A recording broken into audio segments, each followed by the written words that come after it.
All right, today we're going to learn about the Enlightenment, this movement of the 18th century that strongly influenced the founding of America and the instigation of both the American and French revolutions. All right, so let's get into this right away here. What was the Enlightenment? Well, starting around the year 1700, that's usually the start date for the Enlightenment. This was an intellectual and philosophical movement that really dominated the world of ideas both in Europe and in America for more than a century. So the Enlightenment was not worldwide. It was not in Asia, for example, because both China and Japan are isolated at this time, but in Europe and also in the new colonies in the New World in America. For more than a century, it just dominated the world of ideas there. So the Enlightenment is also called the Age of Reason. Some people call it the Age of Reason, and then they would call the previous era the Age of Faith. Now, what changed in popular and religious thought as a result of the Enlightenment was really an increased reliance and focus on logic over faith. All right, so that's why a lot of people called the previous era the era of faith, and the Enlightenment as the era of or the Age of Reason. Okay, so a lot of people began to disagree with St. Thomas Aquinas that you should not put your faith above your logic. Instead, they agreed with Galileo that you should put your logic over your faith. All right, so that tended to be the focus for a lot of people at this time. So at this time, a lot of thinkers began to assert that one should believe what the Bible says, except when it doesn't make logical sense to them, or except whenever it can't be proven through science. Now, for example, Enlightenment thinkers would accept what Jesus said in his teachings, like about loving your enemies and do unto others the way you would have them do unto you, and love your neighbor and all that sort of stuff that most of us could get behind. But Enlightenment thinkers at the same time rejected the idea that's found in the Bible that Jesus performed miracles because that concept is not scientific.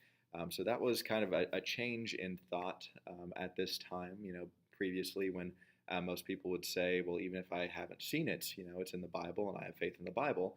A lot of Enlightenment thinkers would say, it doesn't matter if it's in the Bible because it can't be proven. I can't reason my way through it. So one example of this line of thinking was the Jefferson Bible. Okay, so Thomas Jefferson was a quintessential Enlightenment thinker. He completely embodied the ideas of the Enlightenment, logic over faith, you name it. So for example, Jefferson took the Bible and he literally cut out every part that he thought was not logical. So for example, whenever he was reading through the Gospels, he would keep the parts where it talked about, Jesus' teachings and things like that, because he was fine with that. But then he would cut out the parts about, Jesus rising from the dead and things that you might not be able to prove scientifically. All right, so that's just one example there, the Jefferson Bible. Now, these Enlightenment beliefs have affected modern society even all the way up until today. Europe became much more secular as a result of the Enlightenment. Secular means non-religious. And you can see that still today, especially in Europe. Europe is a much less religious place than America. I told you how certain countries are still Protestant and Catholic, and that is true for the majority. But the majority of people who call themselves Protestants and Catholics in Europe these days really don't believe in what their religion teaches, just kind of in name only type of thing. Now, scholars at this time tried to apply reason and the scientific method to laws that shaped human actions. They wanted to rebuild society on the foundations of the scientific revolution instead of founding society on the foundation of religion, which is what it is founded upon. Okay, so Western society is really built on the foundation of ancient Greece, ancient Rome, and Christianity. And they said we shouldn't have that as our basis anymore. We should try to rebuild society on the foundation of science and reason. So the secular world that we live in today of the 21st century is a direct product of the Enlightenment. Okay, so I'm not saying that's a good or a bad thing. You can make up your own mind on that. But it's a direct result of the Enlightenment of the 18th century. Now, the most influential English writers of the Enlightenment were two guys named John Locke and Thomas Hobbes. Now, they were very different people. We'll talk about the differences between their beliefs, but they came to very different conclusions about government and about human nature. Now, I like to compare them to Captain America and Iron Man. Okay, so if you've ever seen Captain America: Civil War, which you probably have, remember that Tony Stark, or Iron Man, wanted to sign the Sokovia Accords and kind of give up some of their powers and things to the government, and then the government could decide when they use it. And Iron Man said that would be better for people's safety. And then Captain America said, no, we shouldn't do that, Tony. We need to be able to choose when to use our powers. We need to be more about freedom, less about safety and security. All right. So these two guys, Hobbes and Locke, were very similar to Iron Man and Captain America. And I'll let you try to figure out which one is which as I talk about them. All right. So Thomas Hobbes believed that there would be a war one day of every man against every man if there were no government. Okay, so he said, without government, we are destined to slaughter each other. That's why we have government. Government is good for that purpose. Okay, so Hobbes said to avoid this war, that is why people formed governments in the first place. They formed a social contract. Social contract theory was right from the pen of Hobbes. Now, this was kind of seen as an agreement between the people and their government. The people give some of their freedoms to the government, and the government responds by protecting them and giving them more security. So Hobbes said that with the formation of any good government, people have to give up some of their rights. That way they could live in a safe and orderly way. So he said that the best government was a strong monarchy, okay, with someone kind of with an iron fist, not abusive to their people, but someone who's very strict and one person with absolute power. He believed that was the best thing because that led to the most stability and safety and order and not as much division. Okay? And he said that even though that's a less free society, that you have fewer rights in that kind of society, that's still the best because it's the safest. Locke completely disagreed with Thomas Hobbes. He said that people have three natural rights. From birth, every person, no matter what color skin you have, no matter which gender, you are pretty much given these three rights. You have life, liberty, and property. You have the right to life, liberty, and property. Now, Locke said that the purpose of government is to protect these three natural rights: the right for us to live, the right for us to have freedom, and the right for us to own property if we so desire to. So he said that's the whole point of the government, is to protect our freedoms. So he said to give up your freedoms to the government, that's completely counterintuitive. That's the opposite of what you should do, because the government is here to protect our freedoms, not to take them away from us. So when Locke said that whenever a government fails to protect the rights of her people, he said that people have a right to overthrow their government. Now, the philosophies of Locke and Hobbes are very different here. As you see, Hobbes believed the primary purpose of government was to provide safety and order for its people, and Locke believed that the primary purpose of government was to protect its people's natural freedoms. All right, so Hobbes was all about safety and security and order, and Locke was all about freedom, all about liberty. Okay, so you can probably guess which one is which in my Marvel analogy here. Hobbes was very similar to Captain America, always wanted to keep people safe and give your things over to the government, give rights and freedoms over to the government if it means that we live in security. And then Locke was like Captain America, saying freedom at all cost. Freedom is the most important thing. So Hobbes believed in people putting power in the hands of a king, and Locke believed that power belongs in the hands of the people. Now, both writers were very influential to the American Revolution, which we'll talk about at the end of this unit, but Locke was much more influential, okay, because as you see there, his idea of life, liberty, and property, Thomas Jefferson took that idea and said we have the right to life, liberty, and the pursuit of happiness. And we'll talk more about that a little later. Now, another new idea that came about during the Enlightenment had to do with the relationship between the government, or the state, and religion, or the church. Okay? And this belief was the separation of church and state. So before the Enlightenment, this was not really a concept. Church and state were completely intertwined. Remember, King Henry VIII was the head of the state. He was the king, and he was also the head of the church, the supreme head of the Church of England. Okay? And that's kind of still how it's like in England. There is no separation of church and state there. But this concept came about during the Enlightenment that we should have separation of church and state, that the government should be secular, but at the same time should protect religious freedom. Okay, so separation of church and state is not anti-religion necessarily; it's kind of neutral on that, but it protects your right to practice whichever religion you choose.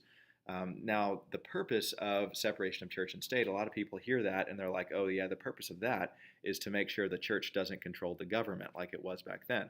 Well, that is one purpose of it, but it also is to protect the church from the state as well. Yes, it's to protect the government from the church, but it's also to protect the church from the government. Okay, so for example, just one modern day example, the Catholic Church does not believe in birth control. Therefore, St. Dominic's Hospital does not have to provide contraceptives, does not have to provide birth control for their patients because they are a religious organization and the government protects religious liberty. So since the government doesn't run the Hospital of St. Dominic's, since the Catholic Church does, they get to choose whether or not they do certain things. Okay, so it protects certain religious liberties and also protects the government, make sure it's not controlled by a religious leader. And also, the Enlightenment thinkers believe that government should not get involved in religion, and also vice versa. Okay, they thought the two should be completely separate. Okay, so one thing that's important to note is that separation of church and state does not necessarily lead to a less religious society. For example, as I said, England has no separation of church and state. They're completely intertwined. But England is also one of the least religious countries in the world. Okay, a very high percentage of the population is atheist or agnostic, whereas America is one of the most religious places in the world. Really always has been since the beginning of America. And we have total separation of church and state. Okay, so separation of church and state does not necessarily mean like anti-religion, or it doesn't even lead to a less religious society necessarily, especially in the case of the United States. So the Enlightenment, one of the centers of the Enlightenment was France. Okay? And the French thinkers of the Enlightenment were called philosophes. And the philosophes believed that the only way to find truth was through reason. Okay, so once again, going back to St. Thomas Aquinas, going back to people like Galileo, they both believed that both reason and faith are ways to find truth in life. All right, and a lot of us would probably agree with that. But the philosophes said that faith is not a way to find truth, but only reason is the way to find truth. Only through your intellect, what you can reason in your mind, only through logic. So they believed that by using reason and a scientific view of life, people could gain freedom and societies can obtain progress. They said that's the only way to do that is to kind of abandon religion and look to reason and thinking only. Now, the three most influential philosophers were Voltaire, Montesquieu, and Rousseau. Okay, three very important people. You'll need to know about all three of them for the test. All right, so starting with Voltaire, okay, most important thing to know about Voltaire is he fought for religious freedom and also free speech. Okay, he was all about freedom of religion and freedom of speech. Now, these were not entirely new ideas, but these ideas were very uncommon. Even in the world of the 1700s, very few societies had freedom of speech or freedom of religion. But Voltaire said those are two very important things that every society should have. And then a guy named Montesquieu came around, and he also advocated for similar things that Voltaire did, but his big thing was the division of powers. He said that power should not be in the hands of one person or even in the hands of two or three people. He said you should have a division of powers. And then the United States kind of took that idea and made our branches of government. Why do we have three branches of government? So that one person or one branch does not get too powerful. Okay, so that's why it's never the end of the world if someone you don't like wins a presidential election, because they're not total, they don't have total power there. They're not absolute rulers. They're not dictators. There are a lot of people to check the power of the president, and that's something that Montesquieu advocated for, a bunch of people having power. And then Jean-Jacques Rousseau was the third French philosopher we're going to talk about, and he professed that all men are created equal. All men are created equal. So that's a phrase that's found in the Declaration of Independence, and it's taken straight from the work of Jean-Jacques Rousseau. Now, another really important Enlightenment philosopher was a guy named Adam Smith. Now, he was from Scotland. He was a Scottish economist, all right? So he was not a philosopher in the sense that Voltaire, Montesquieu, and Rousseau were. He was an economist. He was a businessman, and he wrote the book The Wealth of Nations. Very influential book. And in this book, he advocated for free market capitalism, kind of laid the foundation for the modern day free market capitalism that we have here in America. And in this idea, everyone pursues his own economic interests. Okay, you always try to look out for yourself, say what's best for me, and then Adam Smith said the invisible hand of the market is going to take care of the rest. If you don't have many government regulations, then the free market capitalism, it's going to take care of things, and things are going to be fair. So for just one example that he might give, let's say the football game next Friday, next time we have a football game here. What would happen if I went out to the stands and tried to sell lemonade, okay, a cup of lemonade for $10 a cup? No one would buy it. Okay, no one would buy lemonade from me for $10 a cup, no matter how good it was, especially when you could make lemonade yourself for much less. Okay, or you could buy a lemonade at the concession stand for $2.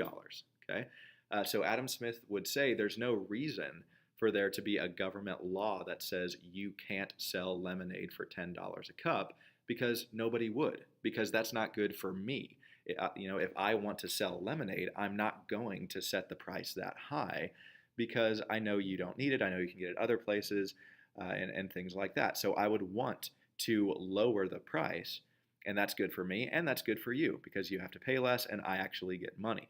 So that's what he called the invisible hand of the market. Okay, so Smith said that governments should not try to control the economy, but should let things just naturally run its course, and he said that's the best type of economic system. Now, it's not a perfect system, but we've seen in America it works better than most economic systems. Okay, the Enlightened despots were a group of rulers. Okay, a despot is another term for a king or a queen. And they were absolute rulers in Europe at this time. They had total power over their countries. And they adopted the ideals of the Enlightenment. Now, you might say, how can you adopt the ideals of the Enlightenment, like all men are created equal and freedom of speech and things like that, but at the same time have total power, be an absolute monarch? How can you do that? Well, they still held on to their power by claiming to rule for their subjects' well-being and not for their own. Okay, so they said, we're not going to go so far to agree with people like Montesquieu that I should share my power with anyone. Who would want to do that? No, I'm still going to be in complete control, but I'm enlightened because I'm going to rule for your well-being and not for my own. Okay, so someone like Louis XIV would not be considered an enlightened despot. Remember how extravagantly he spent on himself and not on the welfare of his people. But the enlightened despots spent a lot of money on their people. Okay, so since most Enlightenment ideas were kind of anti-monarchy, the enlightened despots focused on matters to benefit their people instead of on territorial expansion. They didn't try to increase their glory or their land masses.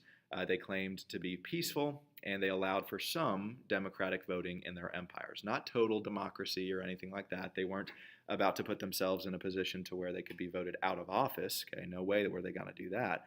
But they did allow their people, some of their people, to vote on certain matters, like certain laws and things like that. So bringing in some elements of democracy, kind of sprinkling it in, okay, kind of peppering their government with the spices of monarchy, of democracy. Okay, so in these ways, they kind of blended Enlightenment ideas with traditional ideas. Okay, traditional ideas being, one absolute ruler, let's keep it the way it's always been, but then some Enlightenment ideas that were mixed in with their monarchy. So 3 examples of enlightened despots from the 1700s. First, you have Frederick the Great of Prussia. Okay, in the 1700s, he ruled Prussia, which was a part of the Holy Roman Empire, and he gave his people freedom of religion. And that was huge, because even at this time, that was still relatively uncommon, unfortunately. Okay, even though they had examples of people like Cyrus the Great, like Constantine, like Genghis Khan. All right, several people in the past had given their people freedom of religion, but it had kind of faded into obscurity by this point. Frederick the Great said, yes, we should definitely have freedom of religion. We should not burn heretics anymore. We shouldn't hang people for treason if they refuse to become our religion. So he gave his people freedom of religion. Really good thing. He also improved schooling. Okay, more funding for schooling and education came at this time. A second person we would call an enlightened despot is a guy named Joseph II of Austria, King Joseph II of Austria. And he gave his people freedom of the press, which was really good, okay, freedom of speech in the written form. He also gave his people freedom of religion, just like Frederick the Great did, and he ordered that peasants be paid for their labor with cash. Okay, that way they couldn't be scammed by more wealthy people saying, "Hey, I owe you one." He said, "No, if you hire a peasant, yeah, you can set the price, you can agree upon a price, but you have to pay peasants with cash. That way they get paid right away. That way they can eat that day." And then you have Catherine the Great of Russia, a descendant of Peter the Great. Okay, she came around at the end of the 1700s, and she tried to reform Russia as well. She wanted to be an enlightened despot more than anything, but quickly, okay, towards the end of her reign, she reversed her views and kept Russia more or less the same. She didn't like how things were kind of slipping out of her grasp whenever she tried to reform Russia and give her people more freedom. And she said, okay, we're going back to the way things were. Okay, so this made Russia kind of a step behind the rest of Europe as far as Enlightenment progress. Now, the ideas of the Enlightenment spread beyond Europe because of European travelers. They traveled all around the globe. They, of course, were not able to travel to places like China and Japan because they were completely isolated. But one of the premier 18th century explorers was a guy named Captain James Cook. Okay, so this is a couple hundred years after people like Columbus and Amerigo Vespucci and Ferdinand Magellan, and even long after people like Francis Drake. Now, Captain Cook was an explorer in the British Navy. Okay, he was British, and he sailed all around the oceans. Okay, sailed pretty much every ocean. And he sailed 3 voyages in particular throughout the Pacific. Now, at this time, the Atlantic was much more common to explore. You had the Atlantic slave trade, sadly, that was going on at this time. You also had the Columbian Exchange still going on. So the Atlantic was much more traveled, but he traveled all around the Pacific 3 different times. And on his voyages, he actually mapped out the islands of Australia and New Zealand for the very first time. This opened up these countries for British colonization. When he came back with tales of these lands to the south and to the west, that is good for colonization. He also made the first European contact with not only Australia, but also Hawaii, and Hawaii is where he died. Now, finally, we get a little bit into the United States. Okay, we're getting a little bit into American history, which we'll get more into as the year progresses. And one thing that's important about the United States and why it's important to bring them up at this time is because the U.S. was the first post-Enlightenment country. It was the first country to be founded after the birth of the Enlightenment, the first political system to be born out of the ideas of the Enlightenment. So this impact of the Enlightenment is very, very clear, very evident in our founding as a country. For example, in the Declaration of Independence, our founding document, 1776, Thomas Jefferson draws on a lot of Enlightenment ideas. In this, he says that all men are created equal. That comes straight from the philosopher Jean-Jacques Rousseau. He also said that people have the right to govern themselves, the right to self-government, and to choose their leaders and not have their leaders thrust upon them. That comes straight from John Locke. He also said that people have the right to life, liberty, and the pursuit of happiness. Remember, Locke said life, liberty, and property. Jefferson tweaked that a little bit and said life, liberty, and the pursuit of happiness. Now, the Enlightenment is also very evident in the Constitution, which was written 11 years after the Declaration of Independence. That is the foundation of our government. Still today, the oldest governing document that is still around, that's still used today. So in the Constitution, which was written by James Madison, it's very clear that the Enlightenment impacted a lot of the ideas that he writes in the Constitution that we still have today. First, that there should be a division of powers. He talks about the 3 branches of government, lays them out in a very detailed way in the first 3 articles of the Constitution. And that whole concept comes from Montesquieu. this idea that you need a division of powers to prevent the other people in power from abusing their power. Okay, you can't just have one ruler, otherwise it would become corrupt. Also, the concept that power should be in the hands of the people.